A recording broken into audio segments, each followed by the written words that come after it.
But anyways, guys, that's been my review of the Secret Invasion Omnibus. Let me know what you... Wait a minute. This isn't right. Hey there, all you friends, true believers, and newcomers alike. Superfly Comics guy here. Isn't it weird when things aren't in the right order? Well, about that. Today we'll be taking a look at the Secret Invasion Omnibus by Brian Michael Bendis, where I'll be taking you through the cover, the spine, the contents collected, the build quality, and a flip through where I can share some of my thoughts, opinions, and recommendations on this book here. So, if you enjoyed the video at any point, you know how to show it, and feel free to leave your own thoughts down below. But with that out of the way, let's start taking a look at this. So starting off, we have the dust jacket here to this omnibus. This is the only cover available as far as I know. So we got this very damp looking, moist Skrull here. It's an alright cover, I guess. It sort of gets the point across. If they reprint it, I do hope they introduce a different cover though. There is the spine, which I think is quite nice. I do like that text that they use for the Secret Invasion logo there. And a picture of a Skrull down there. And then the back. Who do you trust? Who indeed? Not the person who mapped this book, but I'm getting ahead of myself. Cover price of 100 US, 127 Canadian, and we are collecting the Secret Invasion Prologue and Secret Invasion 1 through 8. New Avengers 31 and 32, and also 39 to 49. Mighty Avengers number 7 and 12 through 20, and New Avengers Illuminati number 1 and number 5. Let's flip this guy over. Have a look under the dust jacket. There we go. A very nice cover here. Let me open that up for you. Wraparound time, baby.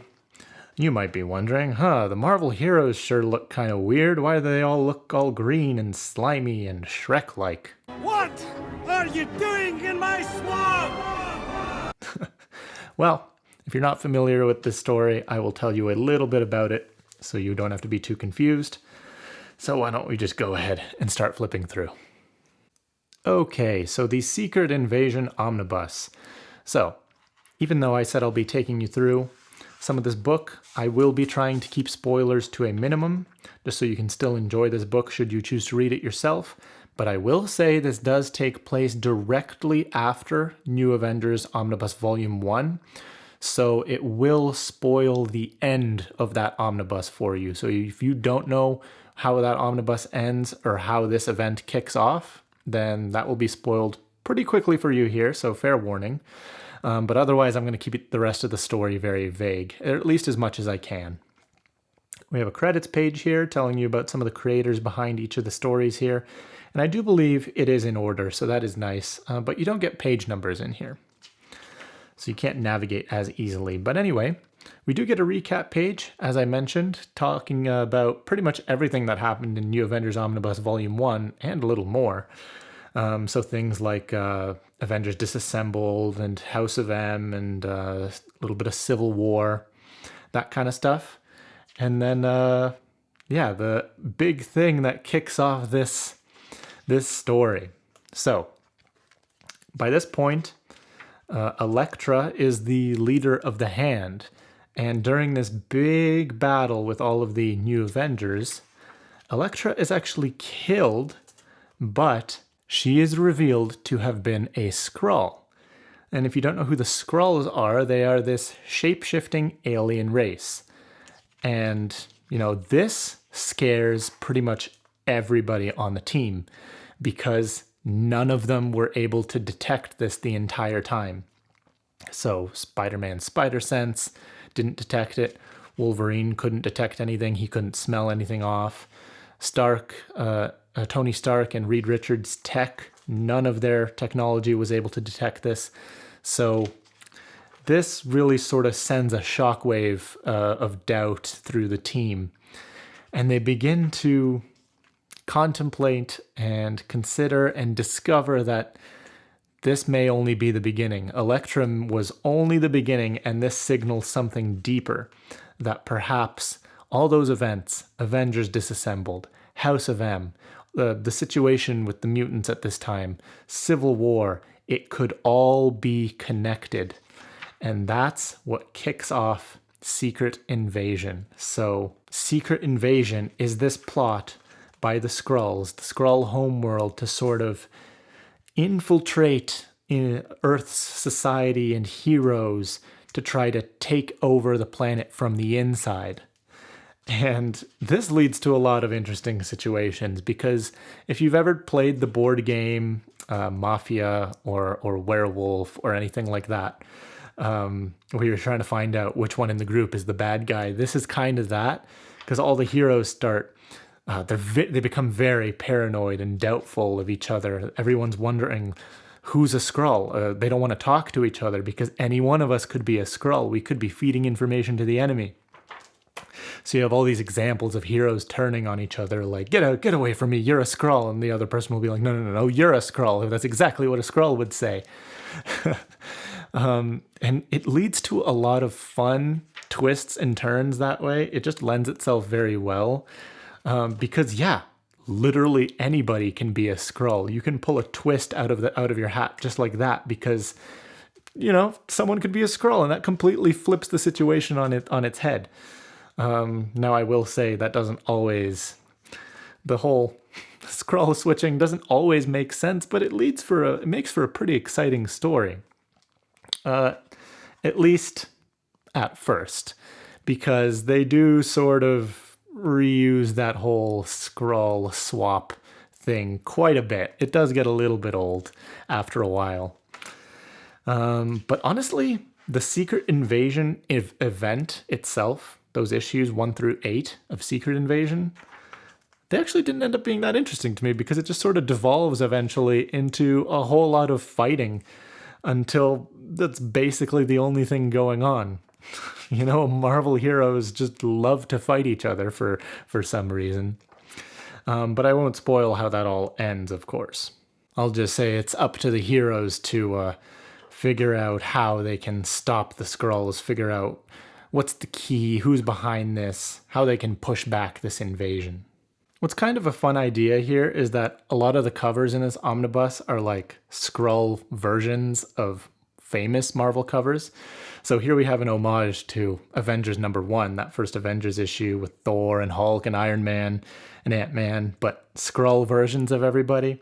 So that's kind of a fun idea, but I will say the covers do get kind of repetitive after a while, because it's just a bunch of Skrull covers over and over.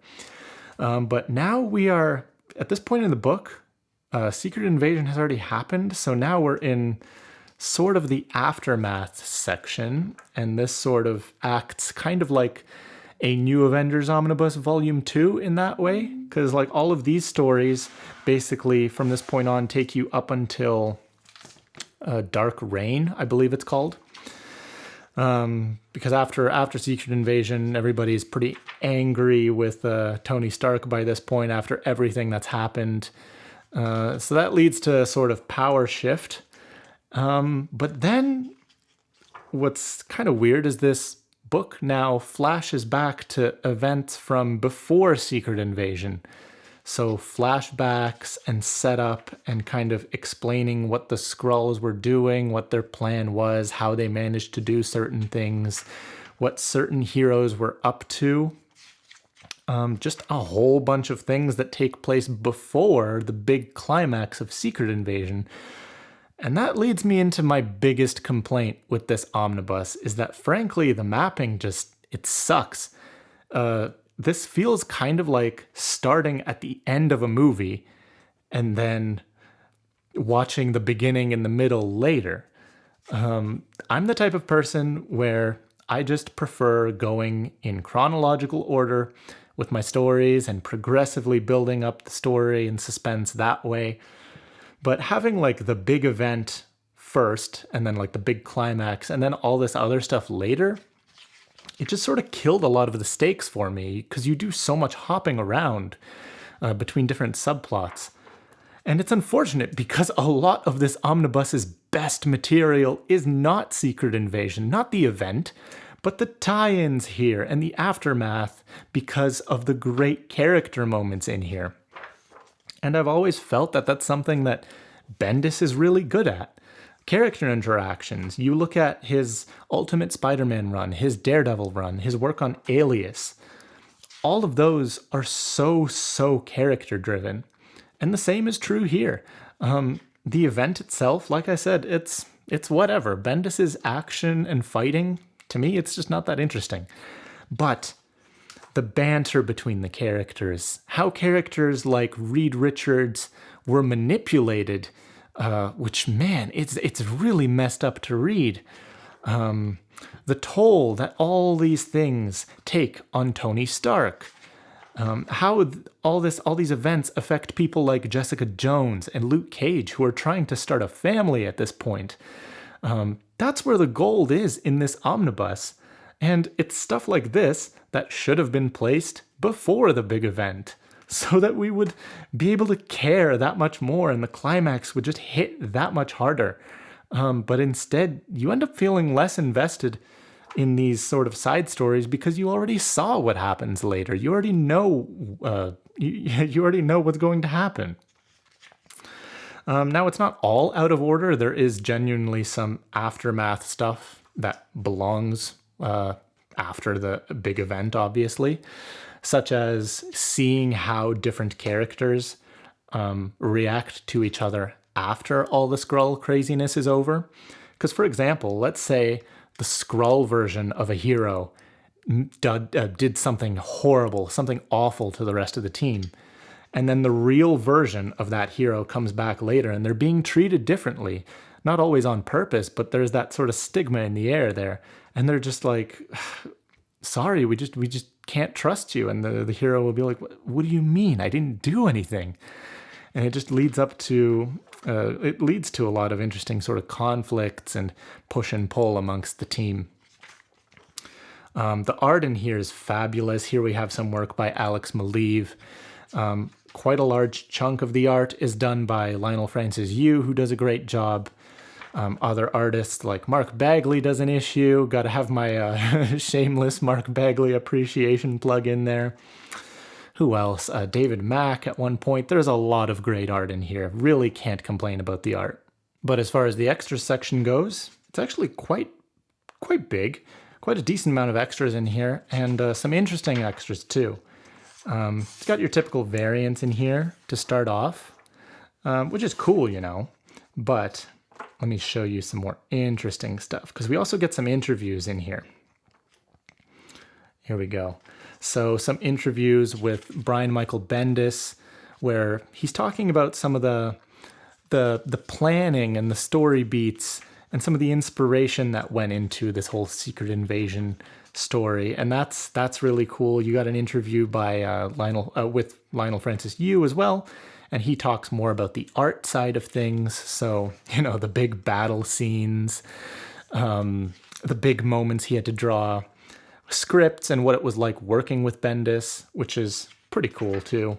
We got some fun sort of playing cards here. Promo images for Secret Invasion featuring Skrull versions of a bunch of heroes. Here's what kind of threw me for a loop. So they have a timeline of Secret Invasion for like the proper reading order if you want the full story and setup. But this isn't the order that this omnibus is mapped in. So it's like, it feels like they're rubbing salt in the wound a little bit here. So that just kind of perplexed me. But what was really cool is seeing this these planning sheets here, how they organized everything. Because like Bendis was talking about how he had to start thinking like a Skrull when he was writing at this time. Because like all these different events would be happening at Marvel, like House of M and Civil War, and he'd have to be like, if I was a Skrull, how would this benefit me? And that's sort of how he would come up with how to work those stories into Secret Invasion, which is just cool. And then some more variants and cover art here. Oh yeah, some promotional images here. I remember seeing these a lot when I was a kid, just all these embrace change Skrull posters and stuff. Some scripts here, and then we can just skip over that because pretty much the same as what you get in the book. But yeah, oh, this is cool.